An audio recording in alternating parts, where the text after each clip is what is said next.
Thank you very much. Thank you. Thank you.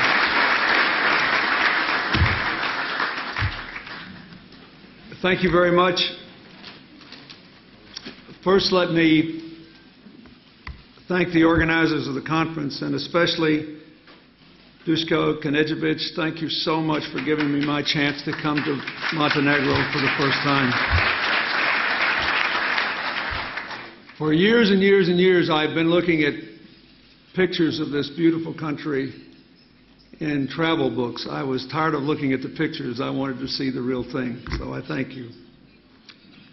I'd like to thank Prime Minister Luksic. Thank you for your leadership and your report on the progress. Congratulations on the 5th anniversary of your independence, on your candidacy status for the European Union, on the work you are already doing with NATO.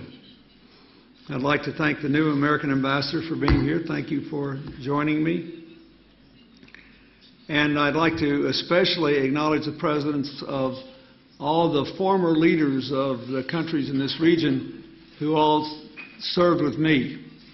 All of us has-beens, we're here together, and we're glad to be here. Thank you. Thank you, my friend.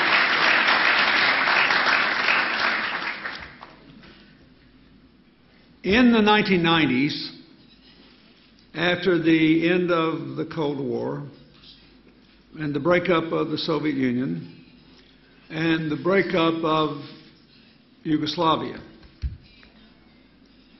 this part of the world was an open question. What would be the future? Would the ethnic and religious and cultural and political differences essentially lead the whole region to disintegrate into a cauldron of fighting? Same argument they're having in some places in the Middle East today. Oh, if you take this regime or that regime away, everything will go to pieces. And the future was entirely uncertain. And there was, of course, the war in Bosnia, and subsequently the brief clash in Kosovo. And many, many decisions had to be made. Decisions which now, looking back, may seem to have been self-evident. They weren't. So, first, I would like to pay tribute to all these people who are here. Because in very different ways, under very different circumstances, they all had to face the question of what would the 21st century be like.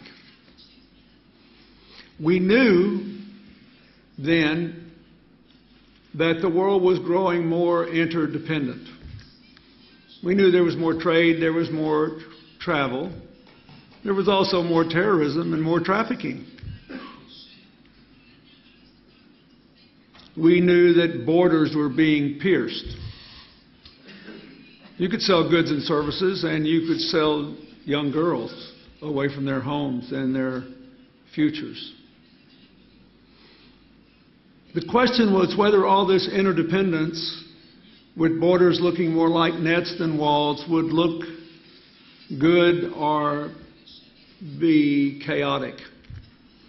Would the positive forces of interdependence prevail here and throughout the world, or the negative ones? And the matter was in doubt, and in some sense remained in doubt. In fact, I think that the whole mission of civilized people in every corner of the earth today is to get back to a people-based society with the positive forces of interdependence overwhelming the negative ones. I'm not naive enough to think that there will ever be a time on the planet when there won't be some people who are selfish, some people who are greedy, some people who abuse their power, when there won't be human tragedies or natural disasters that will derail progress. But make no mistake about it, the real challenge of the 21st century, played out in different ways in every corner of our planet, is whether the positive or the negative forces of our coming together will dominate.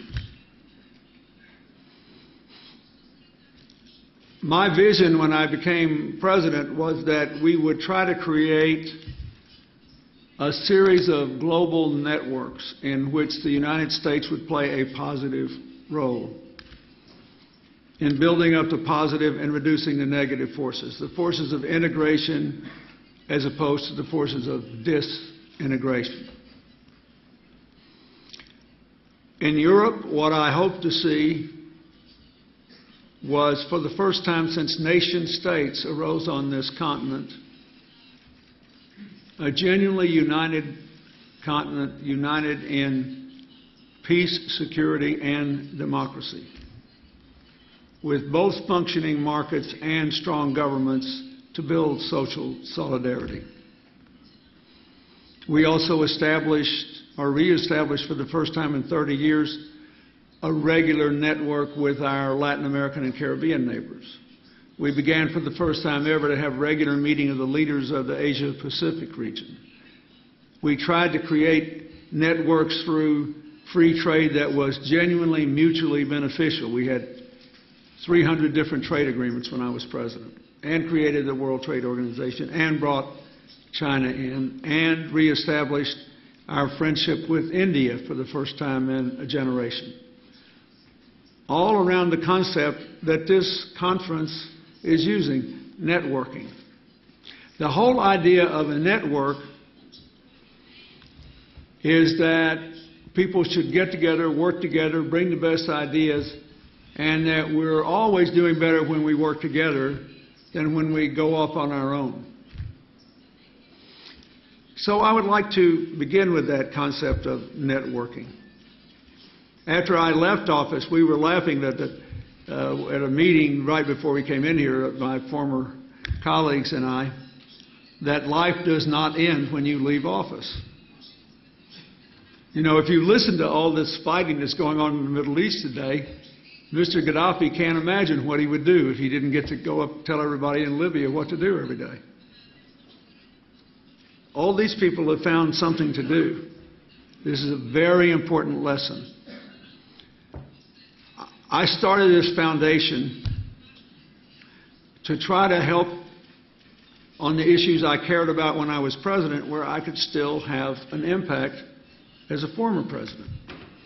That's what the Club of Madrid does. That's what a lot of other such organizations do.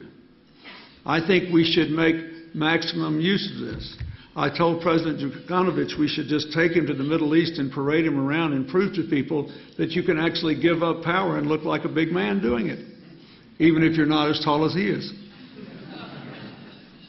This is a very important lesson, because all of you are here, and most of you were not in government, because you're interested in something that affects everybody. That means, as private citizens, you wish to do public good. You wish to advance the interests of Montenegro, the interests of all the ordinary people of the Balkans. And so I want to talk about that a little bit. The network is a good metaphor for the way the world should work. Many of our issues that we face today are quite complex, but we are certain to get the wrong answer if we ask the wrong question, or if we try to resolve the right question in the wrong way. Networks are inherently empowering. They support social solidarity.